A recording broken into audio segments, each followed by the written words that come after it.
বেদনায় কাঁদে, হে রাসূল তোমায় ভালোবাসি, অন্তরে শুধু মুখে নয়, জান্নাতের আশায় নয় হে রাসূল, জাহান্নাম কেউ ডরি না। তোমায় পাওয়ার আশা মন ছুটে যায় মদিনা,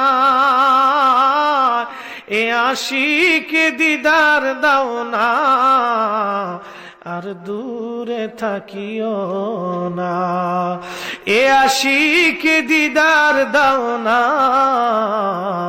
আর দূরে থাকিও না।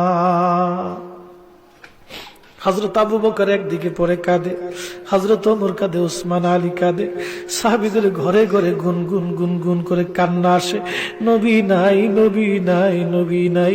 মদিনা স্টপ হয়ে গেল, স্তব্ধ হয়ে গেল। কত সাহাবীর বাড়ি খাওয়া দাওয়া বন্ধ হয়ে গেল, নবী নাই, নবী নাই, নবী নাই। হযরত বেলাল ছোট্ট একটু টুবলা মাথায় নিয়ে মসজিদে নবীর সামনে দাঁড়ায় গেছে। দাঁড়ায় যায় বলে, আবু বকর রে, বিদায় দাও, আমি মদিনায় আর থাকবো না, মদিনা থেকে আমি চলে যাবো রে আবু বকর। আবু বকর বললেন, কেন রে বেলাল, কি জন্য মদিনার থেকে চলে যাবি? তোকে কি কেউ মারছে, না কষ্ট দিয়েছে, না ব্যথা দিয়েছে? তোর কিসের অভাব আবু বেলাল, বল। তুমি যদি বলো বাইতুল মাল থেকে তোমার জন্য বেতন ধার্য করে দিব। বেলাল চোখের পানি ছেড়ে দিয়ে কাঁদে আর বলে, বাবু বকর, আমার যে অভাব, তুমি কিসের অভাব পূরণ করে দিতে পারবা? বলো, বলো কিসের অভাব রে বেলাল, বলবি।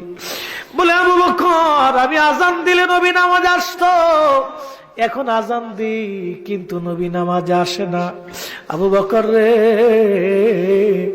আমি আজান দিলে কি নবীকে নামাজ আনতে পারবা?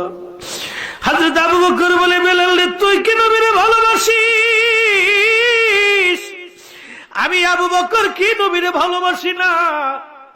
আসলেই তো আবু বকর নবীকে ভালোবাসতো, হেরা পর্বতের সাথী, বিপদের সাথী, ক্ষুধার সাথী, নির্জনের সাথী।